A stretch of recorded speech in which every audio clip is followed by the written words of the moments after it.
और आइए आपको सबसे पहले बताते हैं कि यूरोप के 3 देशों की यात्रा में सबसे पहले चरण में प्रधानमंत्री नरेंद्र मोदी कल यानी कि सोमवार को बर्लिन पहुंचे, जहां पीएम मोदी का जर्मन चांसलर ने स्वागत जो किया, उसके साथ ही वहां पर व्यापारिक गोलमेज पर बैठकर सह अध्यक्षता की गई है। भारतीय और जर्मन उद्योगपतियों के बीच में बातचीत हुई है, उनसे भारत में निवेश करने की अपील की गई है। इसके बाद आपको बताएं कि बर्लिन में PM Modi German chancellor IGC की बैठक में शामिल हुए हैं।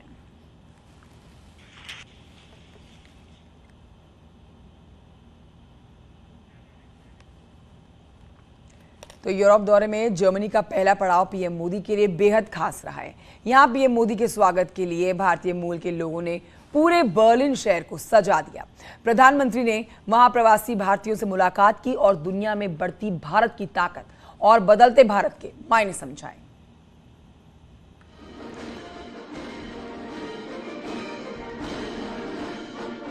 बर्लिन में बजा प्रधानमंत्री मोदी के नाम का डंका।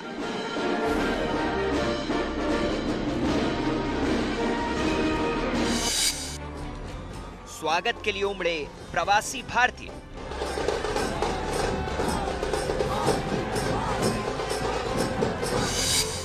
हर तरफ मोदी मोदी के नाम की गूंज।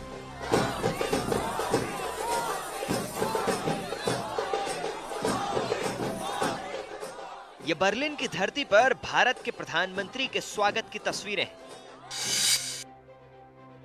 जहां सिर्फ पीएम मोदी ही नहीं बल्कि नए भारत के नए विजन की अगुवाई की जा रही है। यूरोप दौरे पर रवाना हुए प्रधानमंत्री मोदी जब जर्मनी की राजधानी बर्लिन पहुंचे तो वहां उनकी अगुवाई के लिए मानो पूरा जर्मनी ही उमड़ पड़ा। चारों तरफ मोदी मोदी के नारे, ढोल नगाड़ों की थाप और अपने प्रधानमंत्री से मिलने के लिए बेताब जर्मनी के प्रवासी भारतीयों से बर्लिन की सड़कें जैम हो गईं।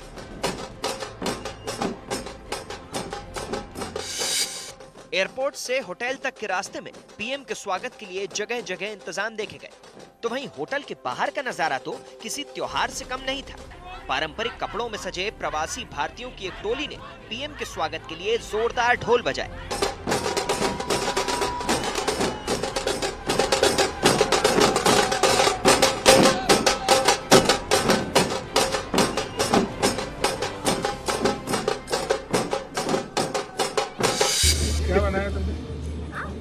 अच्छा। वहां पहुंचे बच्चों से पीएम ने काफी देर बात की, जिनमें एक बच्ची वहां अपने हाथ से पीएम के लिए उनकी तस्वीर बनाकर लाई। वहीं एक और बच्चे ने पीएम के स्वागत में देशभक्ति का गाना पेश किया।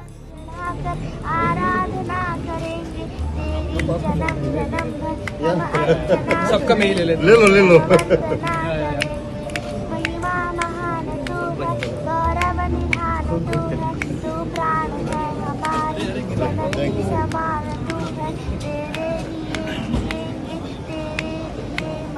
वाह वाह बढ़िया। तो देखिए, जर्मनी की राजधानी बर्लिन में प्रधानमंत्री मोदी के पहुंचने से नजारा अलग हो गया और त्योहार जैसा हो गया। जर्मनी की सेना ने प्रधानमंत्री मोदी को सलामी दी और फिर पीएम जर्मनी में रहने वाले भारतीयों से मिलने एक भव्य कार्यक्रम में पहुंचे।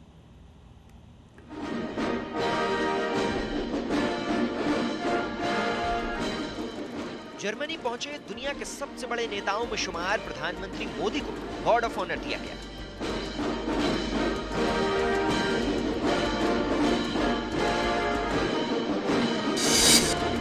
जिसके बाद पीएम जर्मनी के तमाम मंत्रियों से मिले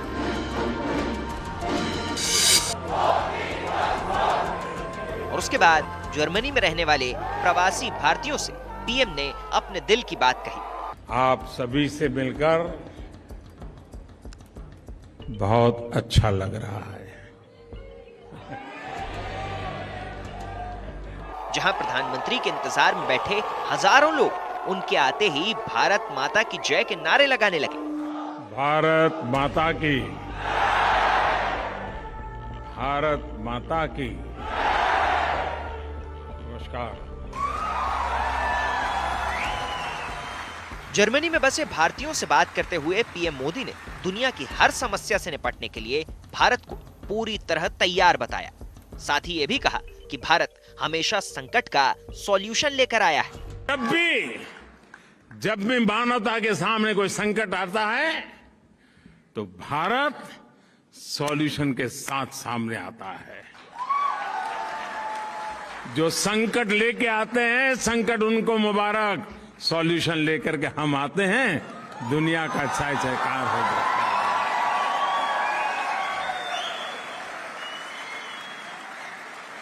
है। यही दोस्तों, यही नया भारत है, यही नए भारत की ताकत है।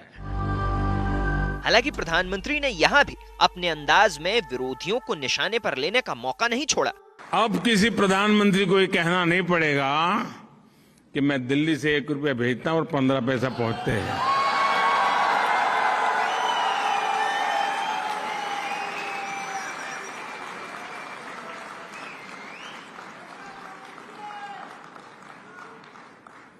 वो कौन सा पंजा था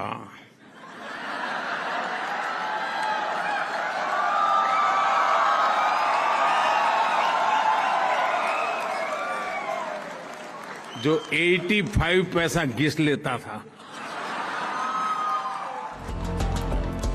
यूरोप के दौरे पर रवाना हुए प्रधानमंत्री मोदी का ये पहला दिन था जहां जर्मनी में उनका जबरदस्त स्वागत हुआ। तय कार्यक्रम के मुताबिक इसके बाद वो डेनमार्क में होने वाले शिखर सम्मेलन का हिस्सा बनेंगे। साथ ही पेरिस में फ्रांस के राष्ट्रपति इमैनुअल मैक्रों से भी मुलाकात करेंगे।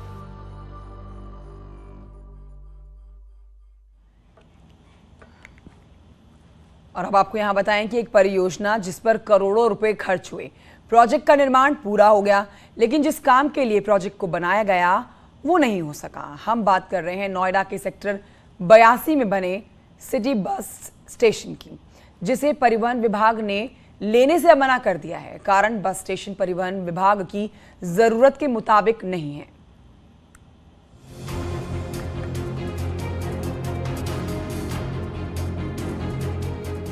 157 करोड़ 84 लाख रुपए की लागत, सेक्टर 82, क्षेत्रफल 3.9 hectare, hi-tech city bus terminal बनकर तैयार है।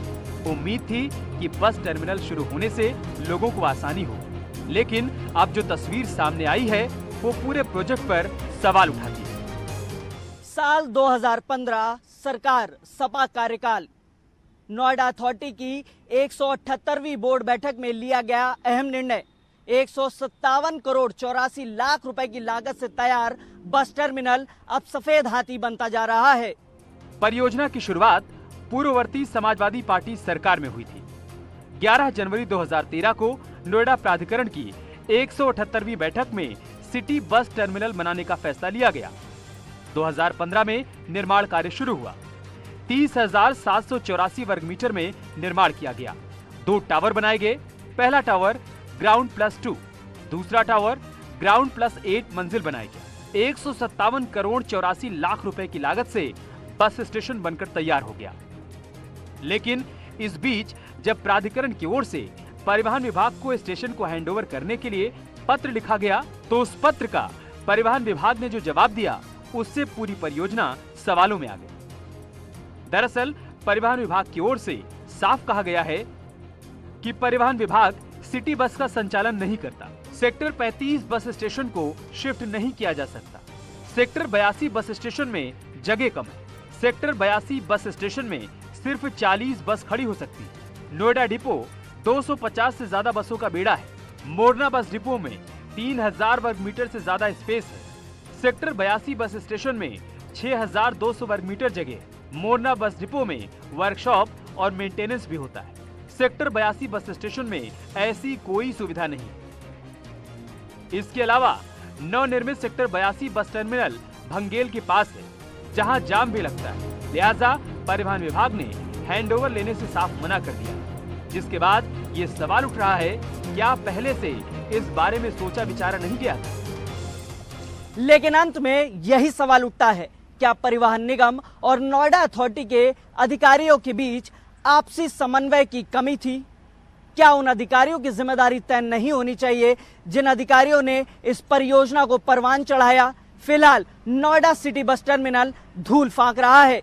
कैमरामैन गौरव गिरी के साथ हिमांशु शुक्ला, न्यूज़ 18 नोएडा।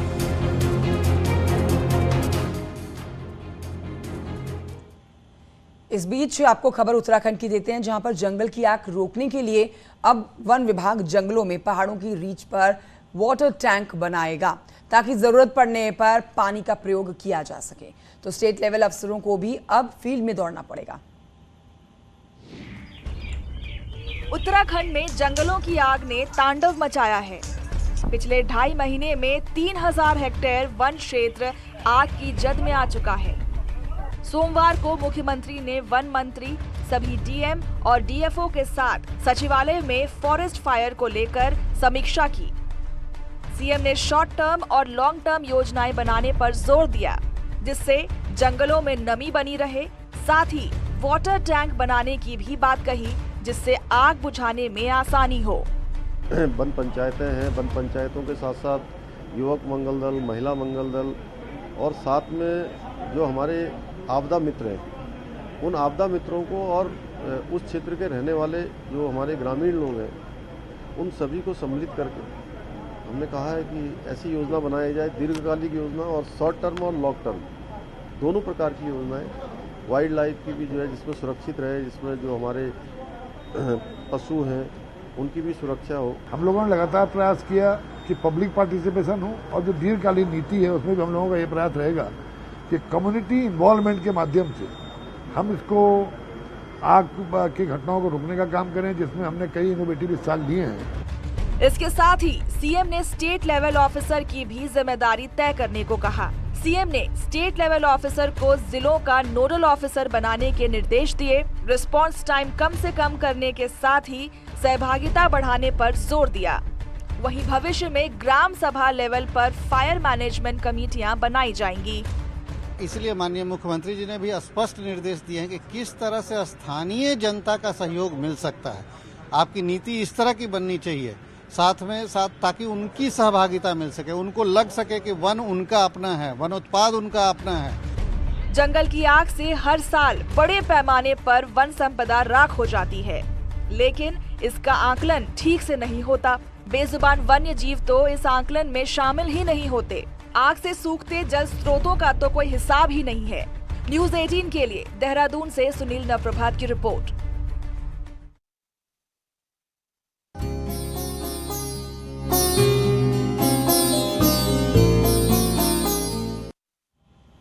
अब बात करेंगे चारधाम यात्रा की। मां गंगा की शीतकालीन प्रवास मुखबा से उत्सव डोली जयकारों के साथ कल मुखबा से गंगोत्री धाम के लिए रवाना हो गई है। जी हां, और इस दौरान सैकड़ों की संख्या में श्रद्धालु मौजूद रहे। आर्मी बैंड की धुन में आप देखेंगे लोग झूमते हुए नजर आए और इस धुन के बीच में मां गंगा की उत्सव डोली रवाना हुई। आज 11:15 बजे गंगोत्री धाम के कपाट श्रद्धालुओं के लिए खोल दिए जाएंगे। कपाट खुलने के मौके पर सीएम धामी मौजूद रहेंगे।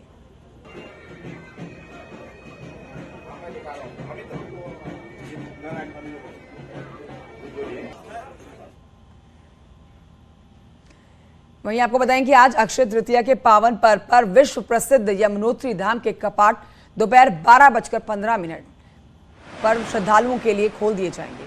सुबह 8:30 बजे मां यमुना की उत्सव डोली शीतकालीन प्रवास खरसाली से पारंपरिक वाद्य यंत्रों की थाप के साथ रवाना होगी।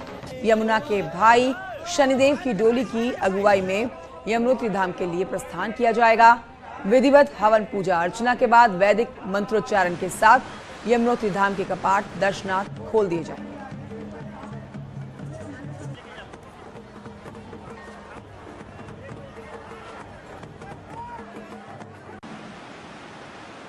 मां यमुना जी कल अपने भाई शनि महाराज जी के साथ यहाँ से यमुनोत्री के लिए प्रस्थान करेंगी ठीक 8:30 बजे और यमुनोत्री में 12:15 बजे 12:15 पर मां यमुना जी के कपाट खोल दिए जाएंगे। 6 महीने तक श्रद्धालु यहीं पे मां यमुना जी की पूजा अर्चना का पुण्य लाभ के भागीदार बनेंगे। जो श्रद्धालु यमुनोत्री नहीं जा सकते हैं वो श्रद्धालु यहीं पे खुशीमठ में आके 6 महीने मां यमुना जी के दर्शन कर सकते हैं।